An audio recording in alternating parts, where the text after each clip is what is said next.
Mesdames et messieurs, bonsoir. C'est toujours un plaisir de vous savoir nombreux pour nous suivre. Bienvenue à cette grande édition du journal. Nous allons découvrir le sommaire de cette édition. Après 15 mois passés à la tête du gouvernement de coalition, le Premier ministre Sylvestre Ilunga Ilunkamba a remis la démission de son gouvernement au président de la République, Félix Antoine Tshisekedi Tshilombo. C'est vendredi 29 janvier 2001, au milieu d'après-midi au Palais de la Nation.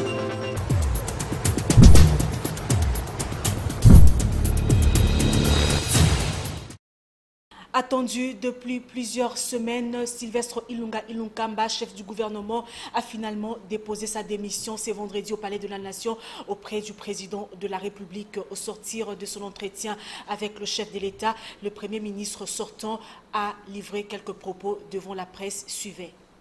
Donc je ne vais pas parler longtemps ici. Je vais vous dire ce qui est nécessaire. Parce que quand je parle, j'ai l'habitude de dire juste ce qui est nécessaire. Vous connaissez comment a évolué la situation politique dans ce pays. Je ne vais pas épiloguer là-dessus. J'ai tiré, en fin de compte, les conclusions de cette situation et je viens en toute responsabilité et conformément à la Constitution de déposer la démission du gouvernement de la République. Je remercie le président de la République au nom de mon gouvernement. Je l'ai remercié de la confiance qu'il nous a témoigné dans le cadre de l'accord de coalition qui a permis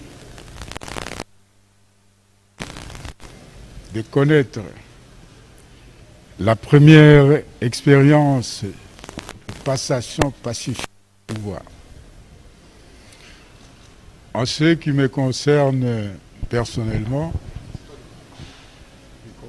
je remercie le président de la République de la confiance et de la cordialité de relations que nous avons entretenues durant les 15 mois que je suis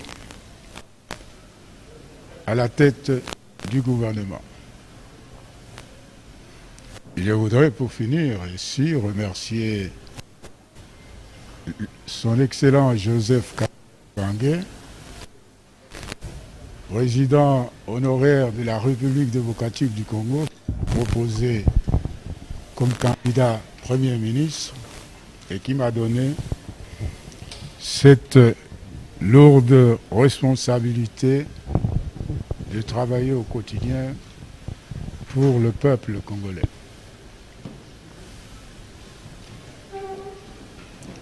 Comme dit le chansonnier célèbre, il faut savoir quitter la table quand elle est desservie. Mais je ne quitte pas. Merci beaucoup. Bonsoir à tous. Le président de la République, Félix Antoine Tshisekedi Tshilombo, a échangé hier jeudi avec la délégation du commandement américain pour l'Afrique, AFRICOM, en vue de la création d'une force militaire professionnelle. Cette force devra renforcer la sécurité au niveau régional, mais aussi renforcer le respect des droits de l'homme. Eric Izami, Précieux Mangonzo, était présent au Palais de la Nation et vous propose ce reportage. Conduit par l'ambassadeur Andrew Young, la délégation du commandement américain pour l'Afrique, AFRICOM, a échangé jeudi 28 janvier 2021 avec le président congolais Félix Antoine Tshisekedi Tshilombo. Hormis Andrew Young, l'on a noté entre autres la présence du contre-amiral Heidi Berg, directrice chargée des renseignements, et les diplomates américains basés en RDC, Mike Hammer. Il s'agit de consolider un lien d'amitié voulu fort avec un brin d'humour. Et je suis accompagné notre ambassadeur ici au pays République démocratique du Congo, Nzita. La sécurité d'un pays relève d'abord et avant tout de la responsabilité de l'autorité établie, a rappelé l'ambassadeur Andrew Young. Mais les USA souhaitent vivement aider la République démocratique du Congo, notamment sur 4 grands axes. Il y a un investissement dans la génie militaire. Il y a un investissement dans la langue anglaise. On va augmenter chaque année sur les 3 ans devant nous, on va multiplier par 3 notre engagement pour développer les compétences en langue anglaise. Ainsi que les images le montrent, le chef d'état-major général de FRDC a accompagné d'autres têtes couronnées de l'armée congolaise, avec à la tête le commandant suprême Félix Antoine Tshisekedi Tshilombo, envisage de créer une force militaire professionnelle. L'Est du pays, il y a une menace de Daesh qui s'augmente dans cette région. Et nous allons parler avec votre président et votre chef d'état-major des armées et d'autres sur notre perspective sur cette montée de menaces et comment on peut aborder de manière bilatérale entre les États-Unis d'Amérique et la République démocratique du Congo. Aussi faut-il faire remarquer que la création de cette force militaire envisage de renforcer le respect des droits de l'homme pour une sécurisation optimale dans la région d'Afrique centrale. 391, c'est le nombre total des élus députés nationaux qui désormais font partie de la majorité parlementaire identifiée par l'informateur Bati Lukwebo Modeste. Le rapport final de la mission lui confiée a été déposé officiellement hier jeudi auprès du président de la République, Félix Antoine Tshisekedi, encore une fois, Eric Izami et Précieux Mangonzo. Il a plu au président congolais Félix Antoine Tshisekedi Tshilombo de confier la mission d'informateur au professeur Bati Lukwebo Modeste qui, depuis un certain temps, s'est activé à pouvoir consulter les uns les autres.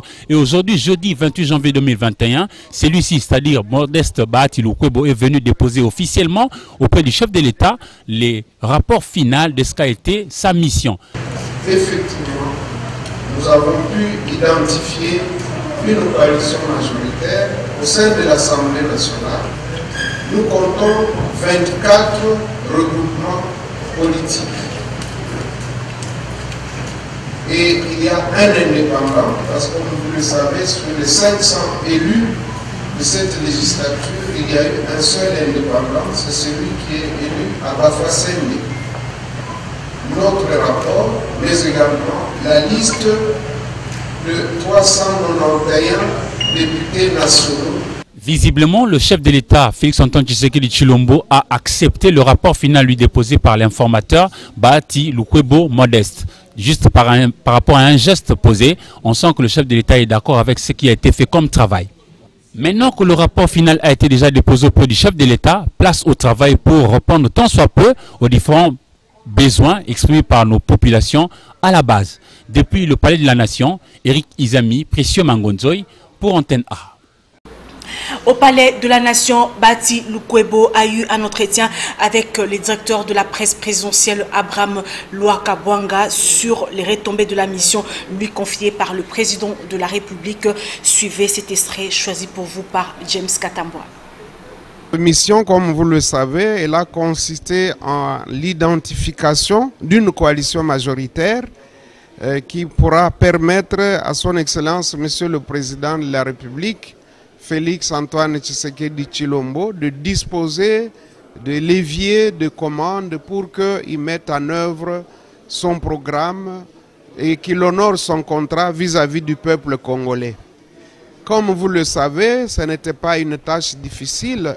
Nous avons à notre niveau mené notre travail sur deux axes. Le premier axe, c'est d'abord en direction des chefs des partis et des regroupements politiques qui ont des députés nationaux à l'Assemblée nationale. Le deuxième axe, c'est en direction des députés nationaux eux-mêmes. Ainsi, nous avons mené ce travail-là. La première partie a été une partie discrète parce que nous estimions qu'il fallait d'abord convaincre pour ramener les gens vers l'union sacrée de la nation. Et la deuxième partie, c'est celle que vous avez vue lors des audiences accordées aux différentes délégations. Et il se fait que, à l'issue de ces deux exercices, nous sommes heureux de dire que nous avons pu ramener 391 députés nationaux vers le chef de l'État, vers sa vision républicaine que nous appelons l'Union sacrée de la nation, qui n'est ni un parti politique, ni un regroupement politique. Rendons-nous maintenant au Parlement pour vous dire que l'élection et installation de membres du bureau définitif de l'Assemblée nationale est prévue pour ce mercredi 3 février 2020. Le candidat dans différents postes sont déjà connus. Nous vous proposons de suivre cette configuration au niveau du bureau définitif. Sylvain Kapombo pour Sengele. L'un des objectifs de la session extraordinaire ouverte à l'Assemblée nationale était l'élection et installation des membres du bureau définitif de la Chambre basse du Parlement après la déchéance de celui dirigé par Janine Mabunda. Les dépôts de candidatures prévus pour ce mercredi 3 février 2021 à partir de 10 h a déjà vu plusieurs candidats se prononcer dans différents postes. Jean-Pierre Liaou a fait allégeance à la candidature de Mbosonko Diampoang. Bataille fratricide pour les perchoirs. Mbosonko Dia, l'actuel président du bureau d'âge, sera face à Jean Kimbunda. Les deux frères du Grand Bandundu se lancent dans la course pour diriger les bureaux définitifs de l'Assemblée nationale. L'un sur les tickets Union sacrée de la nation et l'autre comme indépendant. Mbosonko Dia est le candidat de l'Union sacrée de la nation pour briguer la présidence de la Chambre basse. Le PPRD, Jean Kimbunda, s'est aligné en indépendant. Ancien gouverneur de la ville de Kinshasa, Jean Kimbunda a été élu député national en 2011 et 2018 dans les territoires de Massimanimba. Par ailleurs, l'IDPS, Jean-Marc Kabound Akabound, est le candidat premier vice-président pour les comptes de l'Union sacrée de la nation. Aussi, le PPRD Colette Tchomba a déposé sa candidature au poste de rapporteur adjoint. Koko Nyangi a aussi déposé sa candidature, Tatiana Pembe au poste de questeur adjoint. Entre-temps, le poste du deuxième vice-président est revenu à l'AFDCA de Bahati Lukwebo et rapporteur à Ensemble et les questeurs au MLC de Jean-Pierre Bemba. Les élèves pourront reprendre le chemin de l'école le 7 février 2020. Entre-temps, nos reporters Brandi Toumba et José Moussangana ont baladé leur micro pour recueillir les avis des parents et des élèves quant à ces congés qui a beaucoup duré. Suivez. Après les fêtes de fin d'année, les élèves devraient normalement retourner à l'école. Mais malheureusement, bloqués par la deuxième vague de la pandémie de Covid-19 qui ravage le monde, ces écoles restent toujours fermées. Une situation qui inquiète aussi bien les élèves qui ont besoin de terminer l'année en beauté que leurs parents au regard de sacrifices consentis durant le premier trimestre. Parents, nous étions préparés déjà pour cette rentrée académique et c'était déjà effectif. Dès la rentrée scolaire, les élèves avaient déjà commencé leurs études, mais la maladie est venue. Bon, la maladie, c'est comme la mort, c'est comme l'accident. Par rapport à cette pandémie, on ne pourrait rien faire. Nous leur demandons vraiment à la corporation, bien à ses experts, de bien nous signifier pourquoi seulement la suspension de l'enseignement. Nous attendons le moment venu, comme le ministre de Santé nous a promis que les enfants vont étudier, c'est bientôt. D'ici le mois de février, on va donner la date, que les enfants vont étudier. Le monde entier est contaminé par cette maladie. Donc nous demandons aux parents de rester calmes et protéger nos enfants. En tout état des causes, une mesure urgente doit être prise pour dissiper l'incertitude et permettre aux Bleus Blancs de reprendre le chemin de l'école en tenant compte bien sûr des gestes barrières. Et sachez que les femmes leaders et les jeunes filles de la ville de Mbandaka ont été sensibilisées contre le mariage d'enfants. Cette activité a été rendue possible grâce à l'UNICEF et la musique de Céline Banza. José Mazao Soukouma nous en dit plus dans cette correspondance. La salle de réunion de l'hôtel Nina Rivière a servi de cadre d'une session de sensibilisation des femmes leaders et les jeunes filles contre le mariage d'enfants. C'est jeudi 28 janvier 2021. L'objectif est de favoriser des transformations socio-culturelles à travers la planification activée des organisations féminines et prise de parole autour des défis de mariage d'enfants, ainsi que influencer les décideurs et les parties prenantes dans la mise en œuvre des actions contribuant au respect des droits des femmes et des filles et à la lutte contre le mariage d'enfants. Après les mots de bienvenue par Odile Beaufoy, présidente du collectif des femmes de l'Équateur, Colfec, il s'en est suivi de la mise en situation de mariage d'enfants.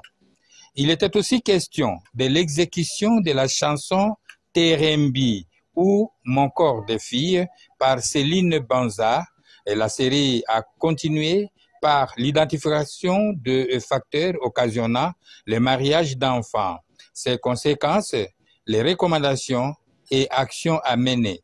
4 oratrices dont Odile Beaufoy de Colfec, Régine Boku Manzango du Réseau national des femmes rurales de l'Équateur en affaires, Marie-Jeanne Bokele de CPFAP, femmes entrepreneurs, Mami Koulo de femmes confessionnelles et de Riti Bangane de Kaofé.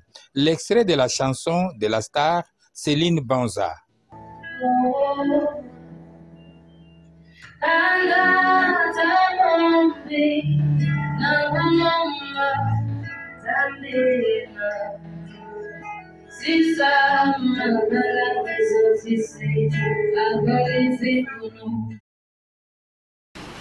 Aucune production, commercialisation et importation et utilisation des sachets ou emballages en plastique biodégradable ne sera tolérée dans la ville-province de Kinshasa. Ainsi en a décidé le gouverneur de la ville de Kinshasa, Jean-Tini Ngobila Mbaka, dans une note circulaire qu'il a signée. Suivez ces commentaires de Sylvain Kapombo Bosengele. Désormais, il est strictement interdit de nouveau l'utilisation des sachets pour la vente de l'eau conditionnée et de jeter du plastique et ses dérives sur la voie publique à Kinshasa. Cette décision a été prise le 21 janvier 2021 par le gouverneur de la ville de Kinshasa, Jean-Tini Ngobila Mbaka, à travers une note circulaire qu'il a personnellement signée. Les sanctions pécuniaires et amendes seront dorénavant appliquées à l'endroit des producteurs après que le délai de 6 mois du moratoire ait été largement dépassé, a soutenu l'autorité urbaine. En outre, le gouverneur a invité les services administratifs compétents des ministères de l'Environnement et de l'Industrie à se charger de l'application sans faille de la dite circulaire. Le souci majeur du numéro 1 de la ville est de revêtir Kinshasa de sa plus belle robe d'antan.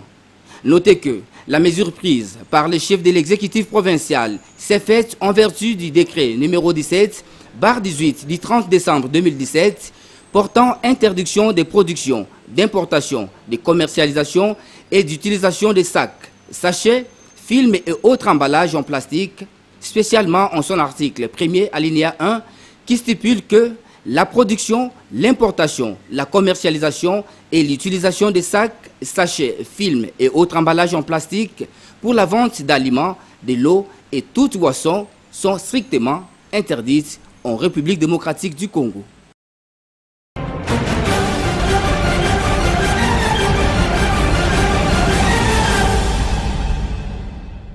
Nous Nous allons maintenant passer au sport avec le CHAN Cameroun 2020, avec nos envoyés spéciaux qui sont sur place à Douala, au Cameroun. Demain, samedi, c'est déjà le match qui va opposer les Léopards de la RDC contre les Lions indomptables du Cameroun pour le quart de finale du CHAN 2020. Patrick Borel Mukendi qui est sur place à Douala. Bonsoir Patrick Borel Mukendi. Bonsoir Sylvie Fortuné Mboula Ngouma. Borel, nous sommes à 24 heures de ces quarts de finale Cameroun-RDC. Quel est le moral des Léopards sur place et l'ambiance générale de la délégation? Oui, Sylvie Fortuné Mboula, le moral des Léopards est au zénith et surtout après, je dirais, les retours de Jean-Florent Ibenge, le coach principal, et des 3 autres joueurs qui étaient testés positifs. Les Léopards tiennent coûte que coûte à se qualifier pour la prochaine étape, à savoir l'étape de demi-finale, raison pour laquelle après leur voyage de Yaoundé, ils ont directement repris avec les séances d'entraînement sous la supervision du staff technique. Donc on a suivi et surtout la visite qui a bombé leur morale, celle de Santa Maria, Santos Mutubi Lenjela, donc qui a vraiment motivé ces petits pour essayer un peu de faire mieux. La République attend beaucoup pour ce match, même si ça sera un match très difficile, mais jusque-là, l'ambiance est totale, l'ambiance est bon enfant, même le joueur qui était négatif ont été surpris, ont été ragaillardis de voir leurs poulains revenir, leurs amis revenir à la tanière pour essayer un peu d'aller ensemble combattre cette bataille qui sera épique, surtout en cette étape d'élimination directe. Donc l'ambiance est totale du côté de la RDC, même s'il y a quelques problèmes, mais il y a quand même de joueurs qui veulent vraiment donner cette 3e étoile à son excellence Félix-Antoine Tshisekedi Tshilombo et pourquoi pas au ministre des Sports Marcel Amos Mbayo Kitenge. À part Jean-Florent Ibenge, Matampi Vumilei, Guy Serge Moukouni et Doxa Gikonji qui ont été récemment sortis de leur isolement, y a-t-il d'autres joueurs qui ont rejoint le groupe aux entraînements ou encore d'autres qui ont été déclarés positifs? Dis-nous Borel. À part ces 3 joueurs, Doxa Gikonji, Matampi Vumilei, Serge Moukoumi Guy et Florent Ibenge, jusque-là, il n'y a pas encore d'autres joueurs puisque les résultats n'est pas encore sortis. Les 9 joueurs attendent encore. Déjà, le jeudi, il y a eu test pour le joueur testé positif et le joueur testé négatif. Donc, on attend les résultats. Déjà, il y a eu conférence d'avant-match. Il y a eu l'entraînement au stade Japoma annexe 1. Donc, les Léopards de l'Air des Congo sont super motivés. On attend toujours que les autres joueurs testés positifs puissent rejoindre l'équipe nationale, puisque là, le fait déjà de voir 4 pions majeurs, je dirais les 3 joueurs et le coach Ibenge regagner les groupes, c'est la preuve à suffisance que les autres joueurs testés positifs se battent bec et ongle, respectent les prescriptions médicales du staff médical pour essayer un peu de revenir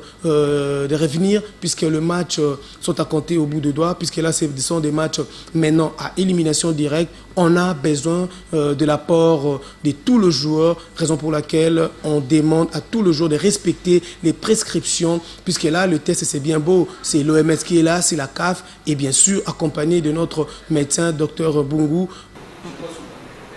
Pour terminer, Patrick Borel, vous êtes sur place à Douala. Quelle est votre analyse particulière de ces matchs, les chances de la République démocratique du Congo? Est-ce que vous avez un pronostic?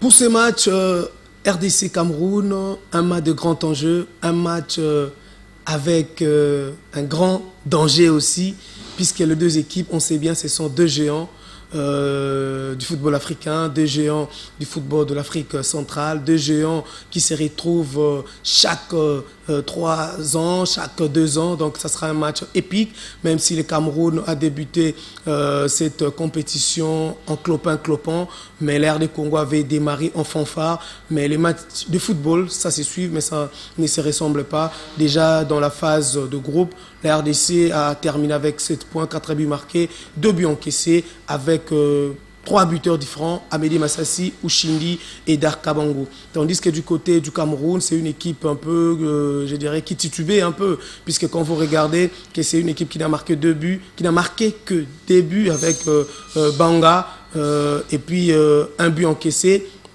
Ils sont costauds, ils sont vraiment des véloces. Ils imposent leur physique sur le terrain, puisqu'on le connaît bien, c'est leur point fort. Et la RD Congo va tenter de jouer les ballons, de faire le jeu, puisque le Cameroun joue sous pression. Déjà, c'est une équipe rejetée, je dirais, entre guillemets, par le supporter sur le plan local ici, puisqu'il y a trop de divisions. Eh ben, la RD Congo doit profiter de cela pour essayer un peu de faire douter cette équipe camerounaise qu'il ne faudra pas non plus enterrer, puisque Zoua, Boyomo, Djeng, ce sont là de joueurs qui veulent écrire leur nom, et surtout la visite est claire, je dirais, la visite de Samuel Eto'o-Fils, ça les a quand même motivés, et cette équipe tient coûte que coûte à renverser la vapeur, à faire douter tous ceux qui enterrent les lions indomptables. Mais face aux lions, il y aura un lion. Face aux lions indomptables, il y aura un léopard, le léopard de l'Air du Congo conduit par Jean-Florent Ibengue. Merci Patrick Borel Mukendi et bonne soirée à Dala et surtout bonne dégustation de Ndolé. Je pense que j'ai bien prononcé ces mots. Bonne chance au léopard de la République démocratique du Congo. Donc voilà. S'il faudra pronostiquer, ben là, le football, on sait bien, c'est une boîte à surprises. Donc il faudra seulement prier les bons dieux, même si les bons dieux va permettre aux 2 équipes de se retrouver à l'étape de demi-finale. Mais pour moi, étant congolais, la patrie d'abord, on dit bien à celui qui n'a pas la patrie et son seul bien. Donc je dirais 1-0 en faveur de la RD Congo. 2 résultats, 1-0 en faveur de la RDC et la RDC va remporter ses matchs aux séances fatidiques des tirs au but.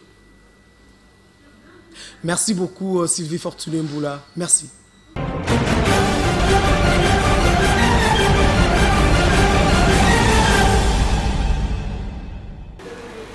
Nous allons maintenant prendre le condensé de l'actualité africaine avec nos partenaires de la Voix de l'Amérique. Suivez.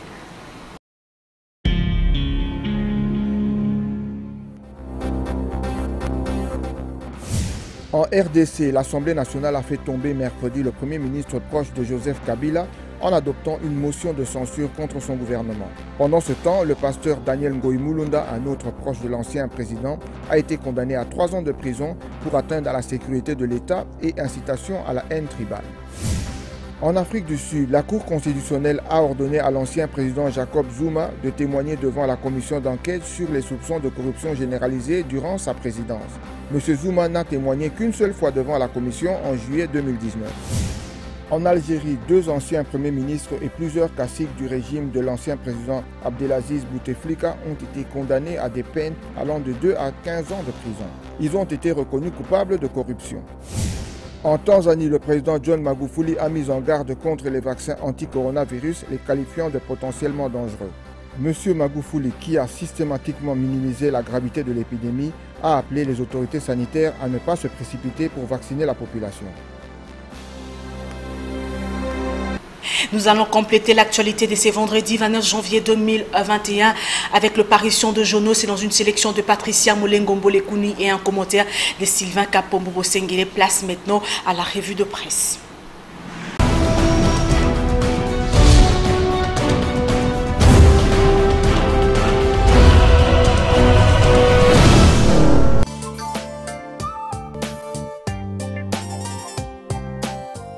Bonsoir. Ouvrons le bal des journaux par le quotidien L'Avenir qui note Modeste Bahati, mission accomplie. Nommé le 1er janvier 2021, envie d'identifier une nouvelle coalition majoritaire à la Chambre basse du Parlement, l'informateur Modeste Bahati Lukwebo a bouclé son travail. Il a remis son rapport hier au président de la République Félix-Antoine Tshisekedi. Dans le même chapitre, Forum des As ajoute, remettant hier son rapport des missions d'identification au chef de l'État, Modeste Bahati a indiqué, je cite, « Nous avons identifié une majorité de 391 députés et le chef de l'État d'exhorter, nous devons vite nous mettre au travail. » Autre sujet d'actualité abordé dans les parutions de ces jours, c'est l'élection du bureau définitif de l'Assemblée nationale.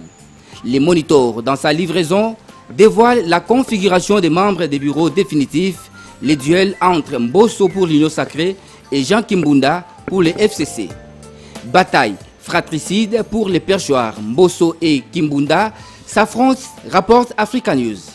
Les deux frères du Grand Bandundu s'élancent dans la course au perchoir, l'un sur les tickets Union Sacrée et l'autre comme indépendant. Après sa déchéance, Sylvestre Ilunga s'incline, informe le journal La Prospérité. Dans un communiqué publié hier, le Premier ministre sortant remet les clepsydres à l'heure. Selon lui, en effet, il n'attendait que la notification de sa déchéance à l'Assemblée nationale pour prendre toutes ses responsabilités conformément aux règles d'usage. Donc, la page de l'histoire est tournée. Aussitôt notifié, Sylvestre Ilunga Ilunkamba, 73 ans d'âge, serait prêt à mettre fin à son bail à l'hôtel du gouvernement, conclut la consoeur. Fin de ces balles de journaux. Merci et bon week-end chez vous.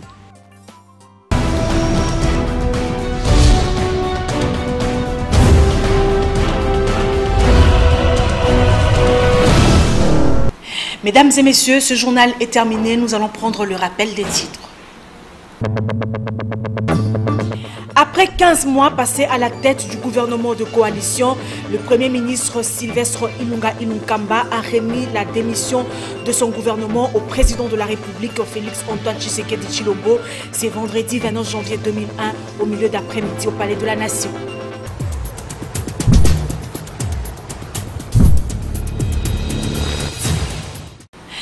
Fin de ce journal. Merci à vous tous qui l'avez chaleureusement reçu dans vos maisons. Nous vous disons infiniment merci de nous avoir prêté votre attention durant toute la semaine. Je vous retrouve la semaine prochaine dès 7h30, donc le lundi, avec le même plaisir. Portez-vous bien et très bonne suite de programme sur nos antennes. Au revoir.